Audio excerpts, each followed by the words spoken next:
Lazarus, come out.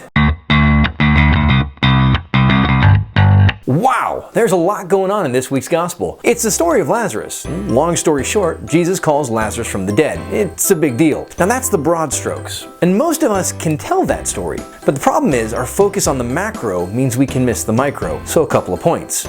In John 11:4-5, Jesus has been notified by messenger that Lazarus was sick. It was urgent. And yet, here's Jesus' response. When Jesus heard this, he said, "This illness is not to end in death, but is for the glory of God, that the Son of God may be glorified through it."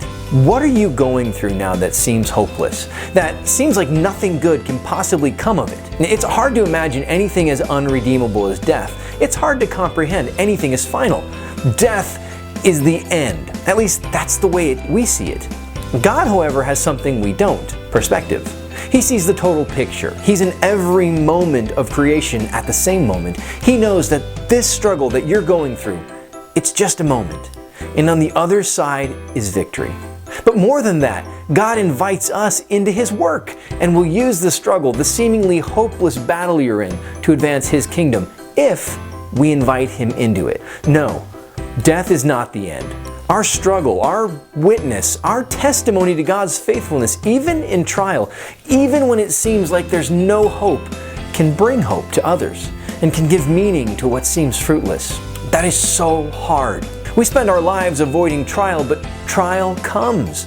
We'll never know the work that God can do through our trial unless we struggle to adopt, "This is for the glory of God, that the Son of God may be glorified by it." And quite frankly, that's impossible without fostering a dependence on God. Now, Jesus loved Martha and her sister and Lazarus. So when He heard that he was ill, He remained for 2 days in the place where he was. Okay, what? Jesus loved Martha, Mary, and Lazarus, so He waited 2 days? That's so weird. It's so foreign to our modern experience. It seems like modern life is just a cycle of reaction. Nobody's acting anymore. Jesus didn't react. And it wasn't callous. It was faith.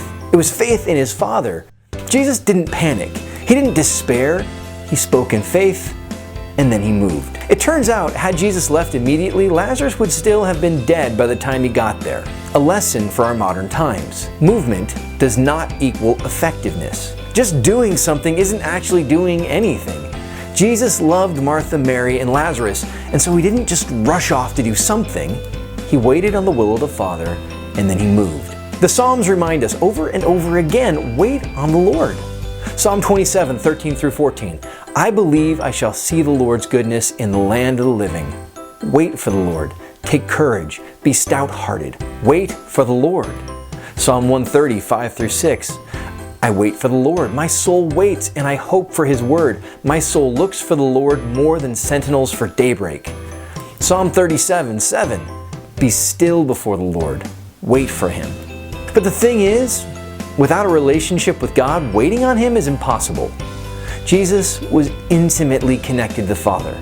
Scripture says it was His custom to go off to a deserted place to pray. Why? To be connected to the Father. Yet, too often we act like we don't need to do the same. There's no quiet in our lives. There's no deserted place to be alone with God. Our relationship with the Lord is incidental, not intentional. And so when the unexpected, the unlooked for happens, we don't wait on the Lord because we don't know Him. This week, Jesus demonstrates to us again that His life was lived for our redemption, but also as an example of the life He's called us to. This week's gospel is challenging. There's a lot to take away, but 2 points that stood out to me. 1, trial comes, and when it does, it can seem like trial is the whole story, but it isn't. God is moving, and He'll work through tragedy if we invite Him into it. He can give meaning to the suffering that this life brings. 2, our dependence on God, a real relationship with God, can inform and guide our action, so that instead of just reacting, our actions can be a cooperation with God's grace. It can be the literal movement of His hands.